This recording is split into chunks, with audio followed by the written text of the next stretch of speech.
Olá a todos vocês, sejam muito bem-vindos. Vamos para mais uma aula de amostragem. Bom, agora a gente vai fazer um cálculo a respeito do tamanho da amostra. Nós vamos ter dois tipos de variável, né? É o que a gente chama de variável intervalar e a variável nominal, tá? A variável intervalar, né, é uma coisa que a gente consegue trabalhar mais com os números, tipo assim, altitude, QI, temperatura, né? Todas elas são variáveis intervalares, né? Também é variável intervalar, mas que a gente chama de variável de razão, né? Velocidade, peso, altura, né? Então são modelos de variáveis, né? Repare que todas essas variáveis, né, é possível calcular média, mediana e desvio padrão.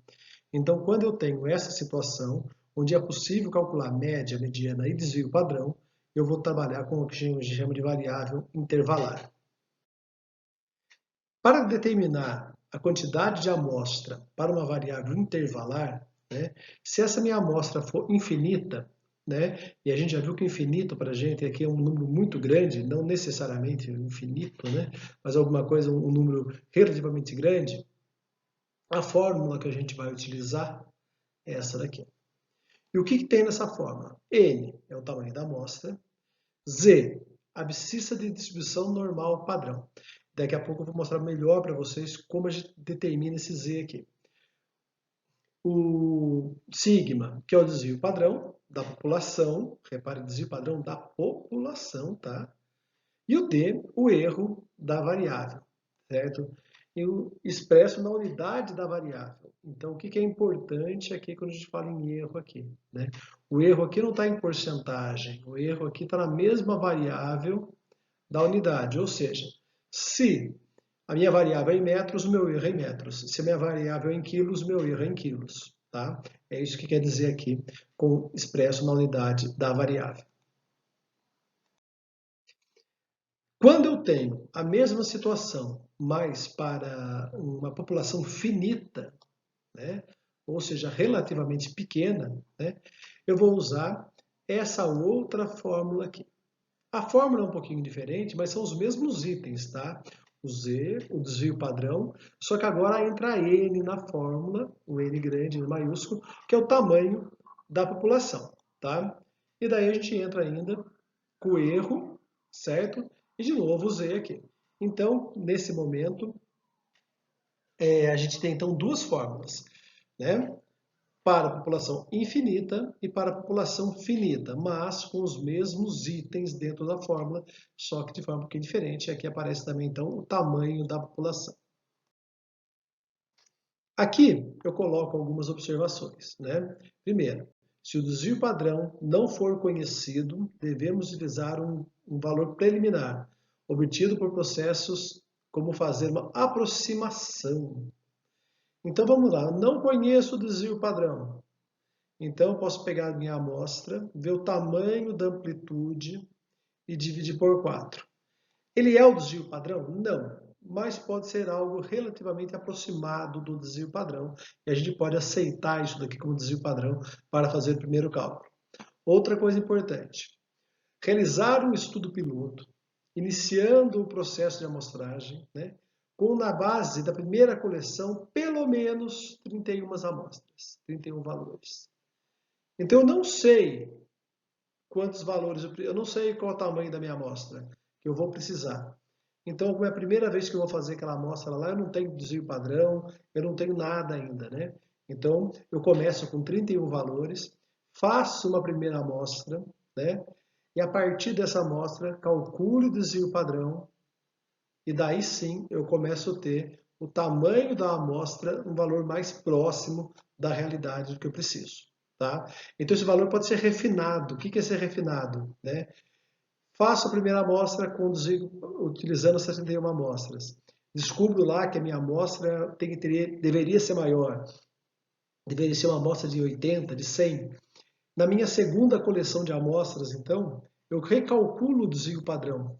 E vou ver se esse desvio padrão está próximo daquelas 31 amostras ou deu um valor diferente. Dado o valor diferente, recalculo o tamanho da amostra, né? E aí eu começo a ter valores melhores, tá?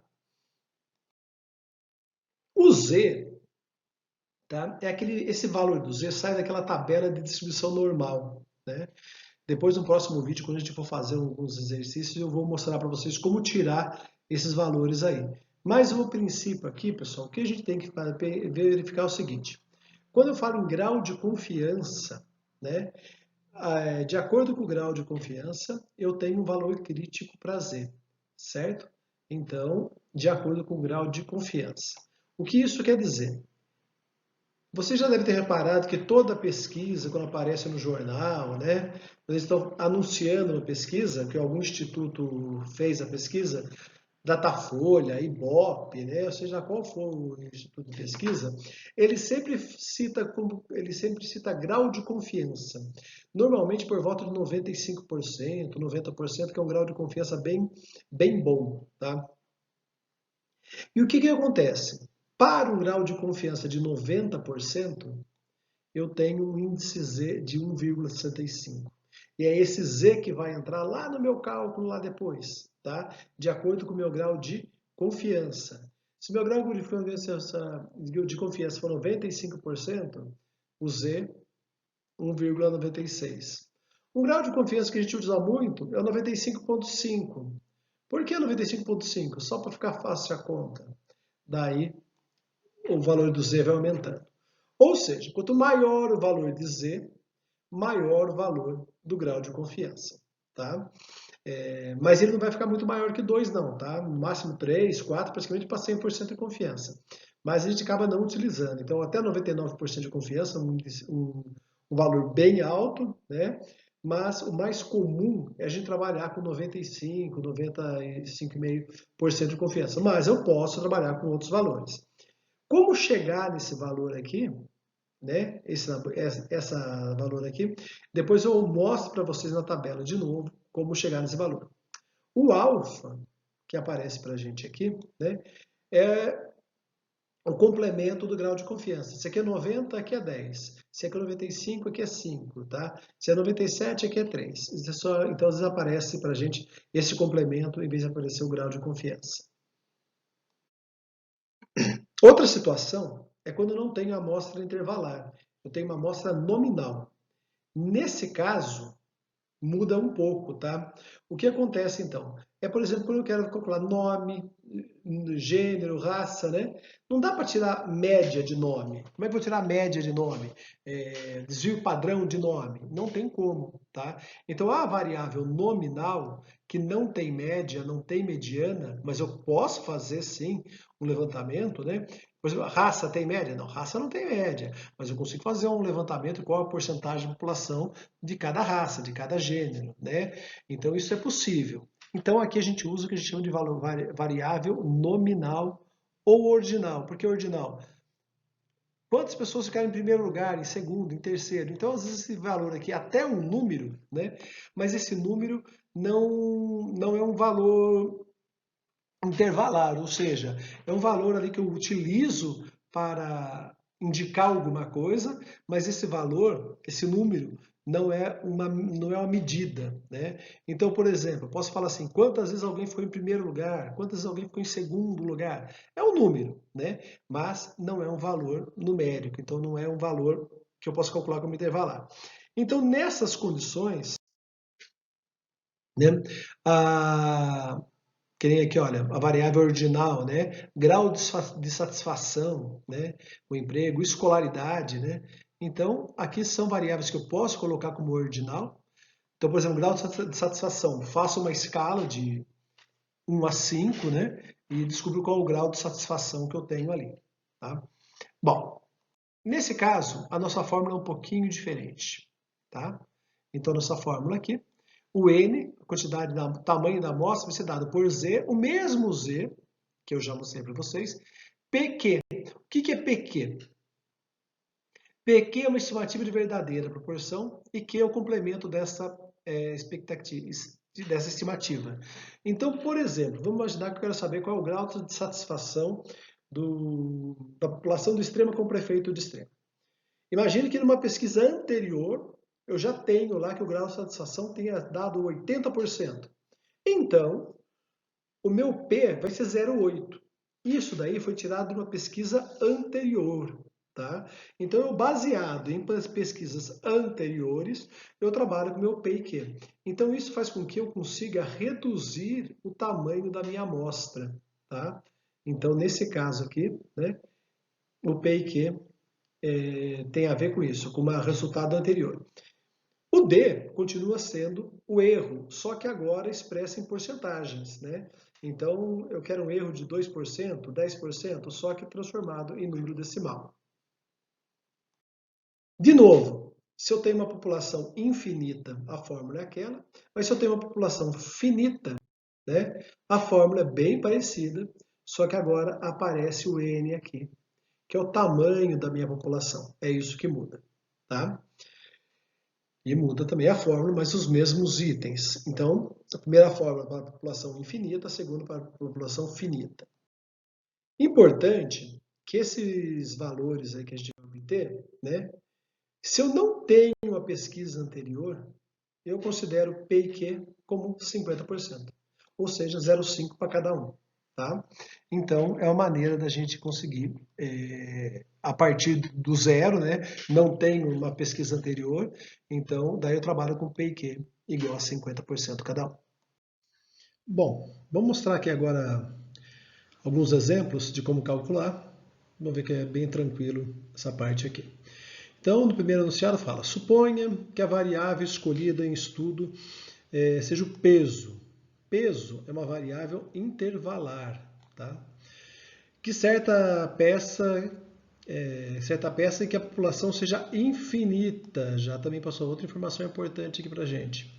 Pelas especificações do produto, o desvio padrão, o pessoal só vai ter desvio padrão de variável intervalar. Então, isso já facilita a nossa vida também. O desvio padrão é de 10 quilos. Logo, admitindo um nível de confiança de 95% e um erro de 1,5 kg. Então, quais informações a gente tem? O desvio padrão, o erro. O desvio padrão está em quilos, o erro também tem que estar em quilos, a mesma unidade sempre. Um erro de 95%, aliás, um nível de confiança de 95%. E lá naquela tabela Z, eu mostrei para vocês que para 95% o Z vale 2. Então, na verdade, esse valor é para buscar o valor de Z na tabela, que é igual a 2. Bom, a fórmula que eu vou usar é a fórmula da variável intervalar infinita, né? Que é essa daqui. Só substituir, então, o Z por 2, o desvio padrão por 10, o D por 1, calcula, eleva ao quadrado, e a gente chegou aqui no 177,77. Como é a amostra, sempre valor inteiro, e no caso a gente sempre vai procurar arredondar para cima, a não ser que esse valor seja muito baixo, tá? Então nem regra de arredondamento a gente vai utilizar aqui.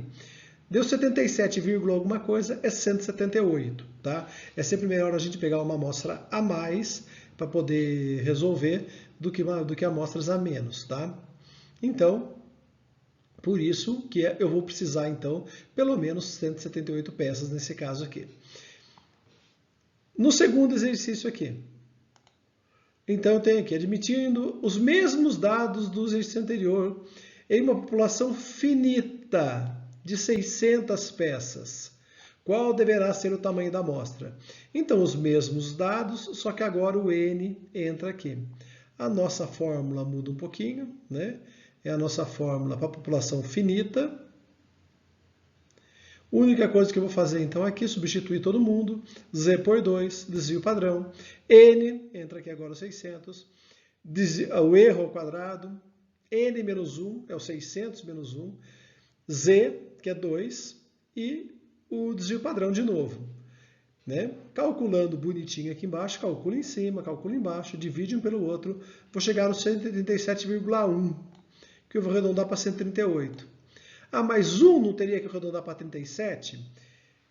Sim e não. Nesse nosso caso, não, porque se eu fizer isso, arredondar para 137, o meu erro, ou seja, o meu grau de confiança, abaixa, tá? Então, qualquer amostra acima de 137,1 me garante um grau de confiança de 95,5 e um erro de até 1,5 kg, tá? Então, a gente sempre arredonda esse valor para cima, tá ok? Vou pegar mais um aqui. No terceiro aqui eu falo assim, ó, suponha que a variável escolhida no estudo seja a proporção de eleitores favoráveis ao candidato X. O que o investigador tenha elementos para e que o investigador tenha elemento para suspeitar que essa porcentagem seja de 30%.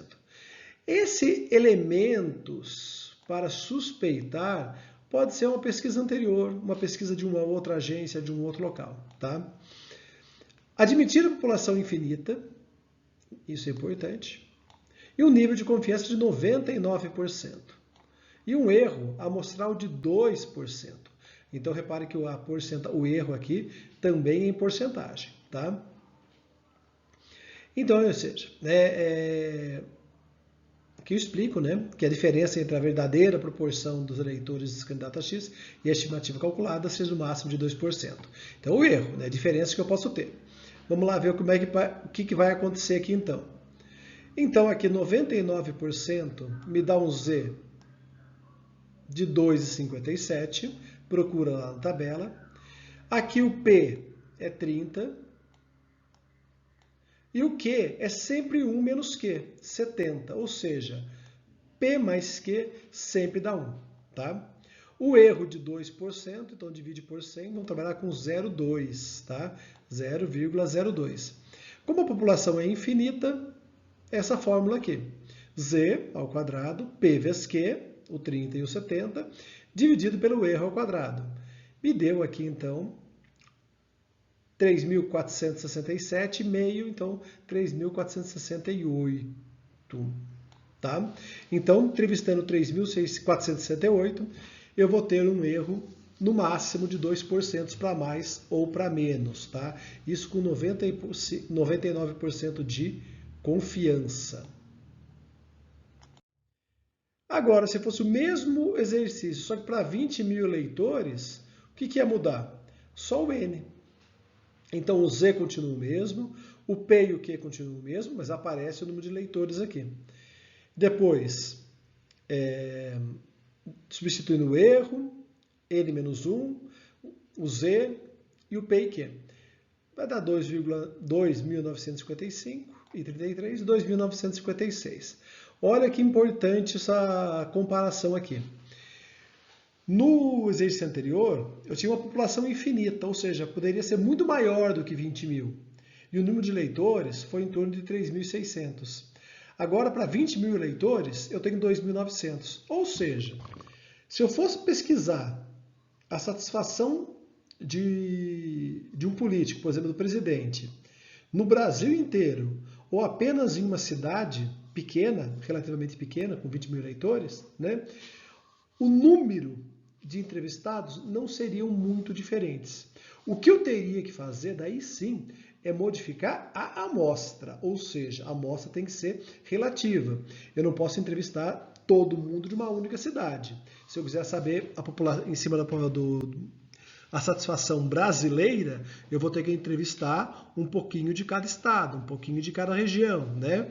Agora, o número de entrevistados é muito parecido com o número que eu vou ter que fazer numa cidade relativamente pequena, com 20 mil eleitores. Pessoal, vocês têm agora uma lista de exercícios para fazer, né, que está junto no material. Essa lista, alguns exercícios já está com gabarito. Procurem fazer. Qualquer dúvida, estamos aí para tirar suas dúvidas mais tarde na live. Tenham bons estudos e até a próxima.